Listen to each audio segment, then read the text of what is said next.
Para nós é uma alegria poder estar aqui na Praça das Pombas, no centro de Novo Hamburgo, para compartilhar com você, porque o alvo é você, compartilhar desses louvores que eu creio que já tem falado com a tua alma. Num mundo tão corrido, num mundo onde a tragédia ela tem invadido muitos lares, é hora de nós nos voltarmos para Deus. E com esse intuito no coração, nós decidimos estar aqui nesta tarde do dia 25 de outubro para dizer uma palavra para você. E esta palavra é que Jesus te ama. Esta é uma palavra que eu queria que você guardasse no teu coração. Nós queremos que você tivesse um pouquinho da tua atenção voltada neste momento, porque o que nós vamos falar nesta tarde é uma questão espiritual, uma questão que alguns por aí não dão valor mais para as coisas espirituais, mas não sabem ou esquecem que esta vida é curta e que um dia nós teremos que prestar contas dela para Deus. Eu quero falar sobre um personagem da história, da nossa história. Um personagem, um nome que é muito contundente. Um nome que durante muitos anos tem sido rejeitado, tem sido aceito, tem sido escarnecido, tem sido amado. Muitos na história falam que esta pessoa era um mito, ou seja, nunca existiu. Outros dizem que sim, ele existiu porque existem fatos concretos na história de que ele esteve nesta terra, mas que não passou apenas de um outro homem, de alguém que apenas passou por aqui, ensinou a moral, bons costumes e depois saiu desta terra. A pessoa que nós queremos falar nesta oportunidade é a pessoa de Jesus Cristo. Queremos aqui dizer quem é Jesus Cristo. Essa pergunta, ela vem sendo feita por muitos anos. Muitos anos. Mas a primeira pessoa que fez esta pergunta, quem é Jesus, por incrível que pareça, foi ele mesmo. Você poderia pensar assim, quem perguntaria quem é Jesus seria alguém que não crê em Jesus. Mas quem perguntou quem ele era, foi ele mesmo. E não é porque Jesus perguntou isso porque tinha dúvidas de quem ele era, ou estava num conflito de personalidade. Ele não perguntou isso porque ele tinha dúvidas. Ele perguntou porque ele queria ouvir daqueles que ele estava fazendo a pergunta, o que eles achavam que ele era. Numa certa feita, Jesus está no barco junto com os discípulos e advém uma grande tempestade. Nessa tempestade, os discípulos tentam de todas as formas conter o barco para que não vá a pique, não afunde, mas não tinha jeito. O único momento que eles acharam que poderia lhes solucionar era chamar Jesus, que estava dormindo naquele barco. Jesus então acordou e disse: acalma-te vento e aquieta-te mar. E aí um dos discípulos disse para os outros: quem é este que até o mar e os ventos lhe obedecem? Essa é a pergunta que eu quero que você nesta noite se indague para você. Quem é Jesus? Quem é Jesus? Jesus é uma religião? Quem é Jesus? Foi um rabino judeu? Quem é Jesus? O impostor que dizia que fazia milagres? Quem é Jesus? Um amotinador do Império Romano que queria destituir César? Quem é Jesus? Quem é Jesus para você? No capítulo 16 de São Mateus, versículo de número 13, eu vou ler a palavra de Deus que diz: indo Jesus para os lados de Cesareia de Filipe, perguntou aos seus discípulos: quem diz o povo ser Jesus? Quem diz o povo que eu sou? E eles responderam: uns dizem Elias, outros Jeremias, ou algum dos profetas. Mas vós, continuou Jesus dizendo, quem dizeis que eu sou? E aí vem a tão famosa frase de Pedro que diz: tu és o Cristo, o Filho de Deus vivo. Veja que na primeira pergunta, Jesus, ele pergunta a seguinte frase: quem diz o povo que eu sou? E aí a resposta de um dos discípulos é: alguém diz que você é o profeta Jeremias, outro diz que você é o profeta Elias, e outros dizem que você é qualquer um dos profetas.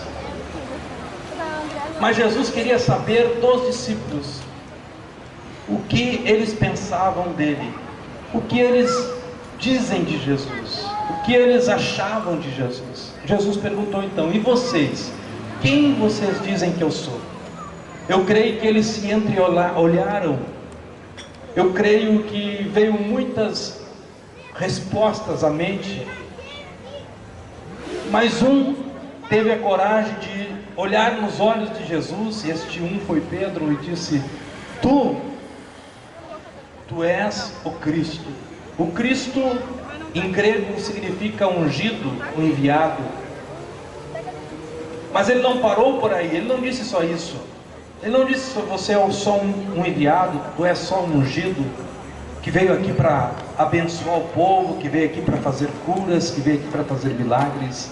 Ele foi mais além, ele disse: tu és o Cristo, o Filho do Deus vivo. E aí muda a história. Quando dissemos que uma pessoa é milagreira, quando dissemos que uma pessoa é uma pessoa que faz alguma coisa no mundo espiritual, ela apenas está lidando com coisas espirituais. Isso existe até hoje. Quantas pessoas trabalham com o mundo espiritual e até alcançam algum resultado. Mas Jesus não era só isso. E Pedro teve uma revelação de Deus no seu coração e disse: tu és o Cristo, mas tu és também o Filho de Deus. Bem, meus irmãos, meus amigos, se ele era também o Filho de Deus, logo ele tinha alguns atributos, e é sobre esses atributos que eu quero falar nesta tarde para você. E eu gostaria de chamar a sua atenção por uns minutos, nós não vamos demorar, apenas uns minutos. Se Jesus é Filho de Deus, logo ele também é Deus. Dentro da teologia cristã, Jesus é Deus junto com o Pai, Jesus é Deus junto com o Espírito Santo. Então, se ele é Deus, aleluia, junto com a divina Trindade, ele tem alguns atributos. E eu gostaria, dentro de muitos atributos de Jesus, eu queria falar de 3 atributos. E um desses atributos que ele tem é que ele é onisciente. Ele é onisciente. Ele também é onipresente. E ele é onipotente. Esses três atributos eu quero falar nesta tarde. Ou seja, se ele é onipresente, se ele é onisciente e se ele é onipotente, são características que somente Deus pode ter. E se ele é isto, eu quero te afirmar nesta tarde que ele está aqui, porque ele é onipresente. Mas veja, ele é onisciente. A palavra onisciente significa que ele sabe de todas as coisas. Nós estamos aqui numa praça, tem várias pessoas sentadas, outras passando, Ele sabe o que vocês que estão sentados aqui, Ele sabe cada pensamento que você pensa, e Ele sabe cada pensamento dos transuentes aqui também. Ele conhece todos os pensamentos. Ele sabe daqueles que estão pensando: poxa, eu estou ouvindo uma palavra de Deus, isso vai confortar meu coração. Como Ele sabe também de pessoas que estão passando e ainda que dão um sorriso, dentro do seu coração estão dizendo: mais um louco, mais alguém aí tentando fazer com que as pessoas aceitem a sua religião. Ele sabe de tudo isso, porque Ele é onisciente. Então, se Ele é onisciente, eu quero te afirmar uma coisa: Ele sabe que você tem alguma necessidade. Guarde isso no teu coração. A onisciência de Jesus, aleluia, faz Ele entender que você tem uma necessidade. Ele sabe. Não sei se é ordem financeira, familiar, profissional, social, eu não sei qual é a ordem da tua necessidade, mas como eu disse, a onisciência de Jesus sabe qual é o teu problema, e é por isso que nós estamos aqui.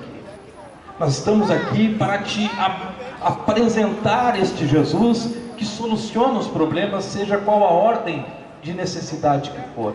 Ele é onisciente, Ele sabe o que você está pensando, Ele sabe o que você precisa, e Ele é mais do que isto, Ele é onipotente, ou seja, Ele tem poder. Mateus capítulo 28, Ele diz: todo poder me foi dado no céu, na terra e embaixo na terra. Não existe então, não sobrou nada, nem lugar algum ao qual Jesus não possa atuar com o seu poder. E aí você pergunta assim: mas pastor, se Jesus é tão poderoso, por que tem tanta guerra? Se Jesus é tão poderoso, por que meu filho está nas drogas? Se Jesus é tão poderoso, por que existem epidemias, como agora nós estamos vendo, o Ebola matou mais de 4.000 pessoas já?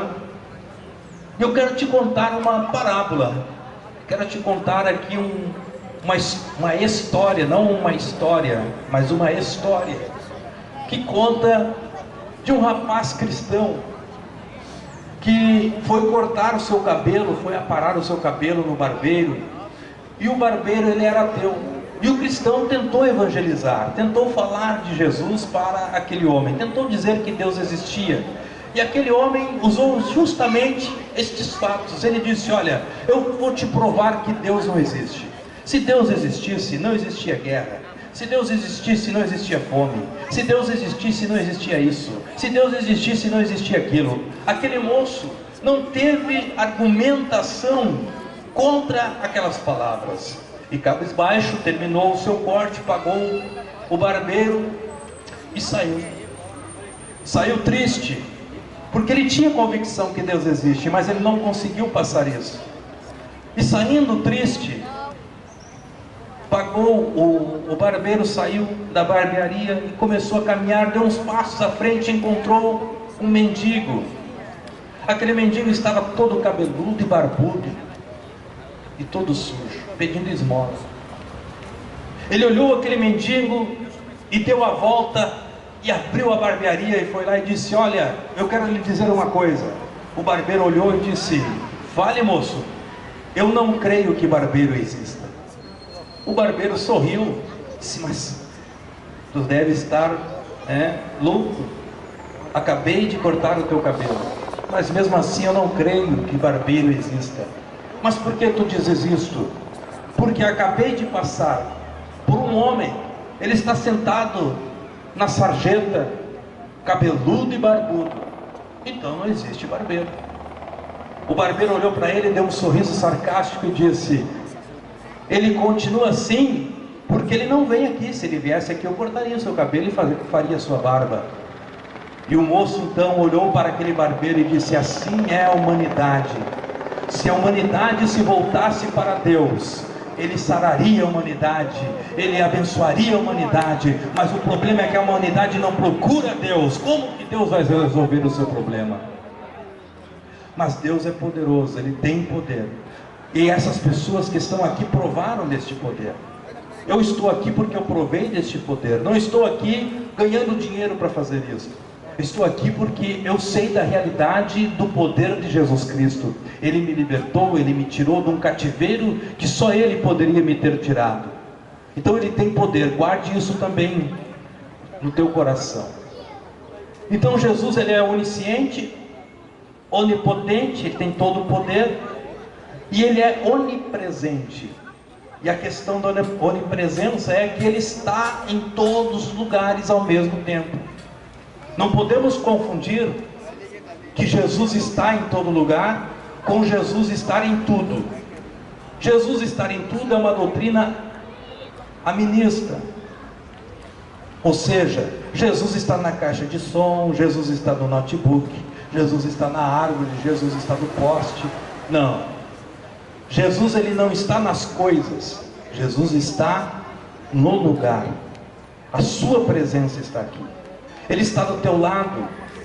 Pode ter certeza, ele está do teu lado. Você está sentado, ele está ao seu lado. Você está de pé nos escutando, ele está ao seu lado. Você que está encostado na bicicleta, ele está encostado contigo. Ele está do lado de cada um. Como isso? Não sei te explicar. Isso são mistérios divinos. Mas eu creio nisso e eu sei que isso é real. Porque ele está em todos os lugares, porque ele tem este poder. Ele é onipresente. E se ele é onipresente, é essa questão que eu queria levantar aqui. Se ele é onipresente, ele está do teu lado agora. Ele está do teu lado porque ele é onipresente.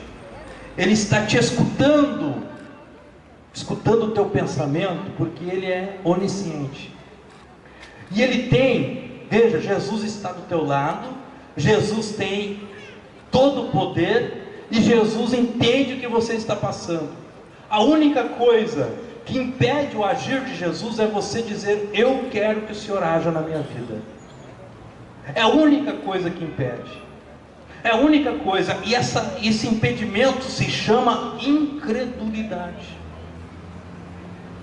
É eu dizer tudo isso para você e você deixar no seu coração, o seu coração falar mais alto e dizer: eu não creio nisto.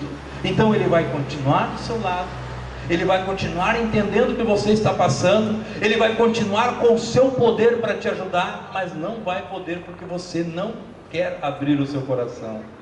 Mas quando nós abrimos o nosso coração, como eu, há 20 anos atrás, que estava dentro do meu quarto, pensando numa forma de suicídio, eu que não tinha mais uma visão de mundo, não tinha mais perspectiva nenhuma, mas alguém entrou um dia lá na minha casa e falou deste Jesus, e foi uma coisa fantástica. Escute isso, não escute o helicóptero, escute eu aqui.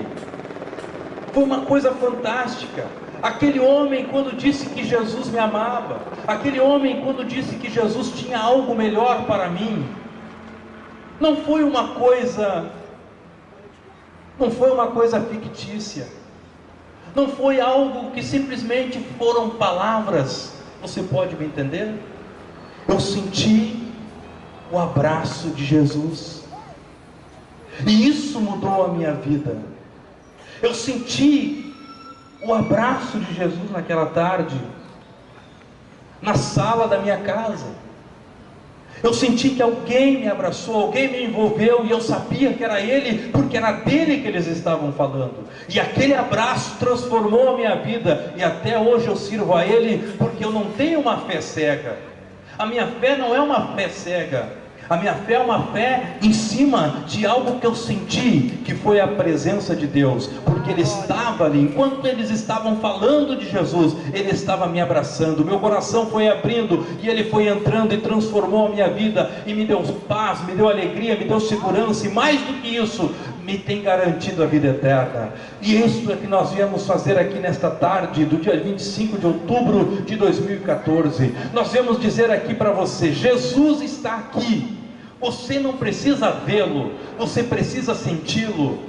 Jesus está aqui, Ele tem como resolver o teu problema, Ele tem como mudar a tua situação, Ele tem como restaurar o teu casamento, Ele tem como juntar as peças familiares que estão quebradas por causa de tantas consequências que esta vida pronta para nós. Ele está aqui pronto para abençoar a tua vida em todo o âmbito em que ela precisa ser ajudada. Mas a única coisa que você tem que fazer é dizer: eu creio nesta mensagem. mensagem, e eu quero sentir a presença deste Jesus, e Ele vai fazer você sentir, porque Jesus não é uma religião, Jesus não é uma filosofia de vida, Jesus é uma pessoa real, aleluia, é uma pessoa. Ele está aqui, Ele está pronto para te abraçar, e Ele quer te abraçar, mas Ele precisa do teu sim, Ele precisa da tua confissão, Ele precisa que você abra o seu coração e diga: eu te quero mais do que tudo nesta vida. Nós vamos estar ouvindo agora os corais, todos os corais vão estar cantando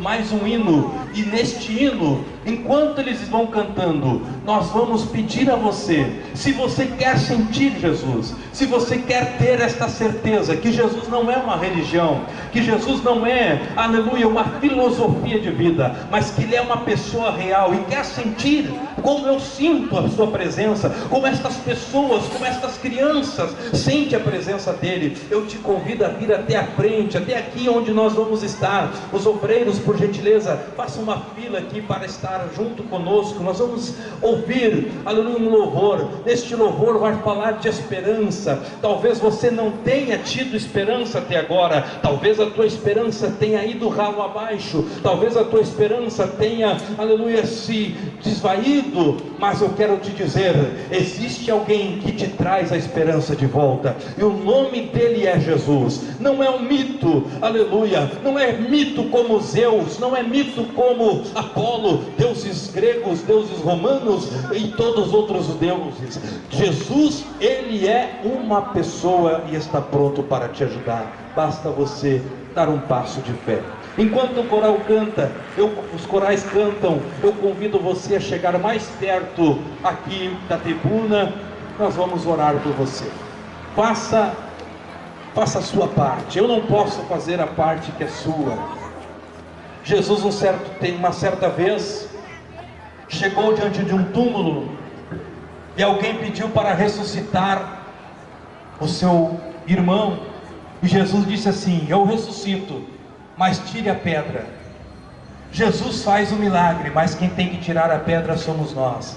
Jesus pode entrar na tua vida, mas quem tem que tirar a incredulidade é você. Eu quero te convidar, tire a pedra da incredulidade e deixa Jesus chegar perto de você. Venha, faça como esses dois moços que estão aqui.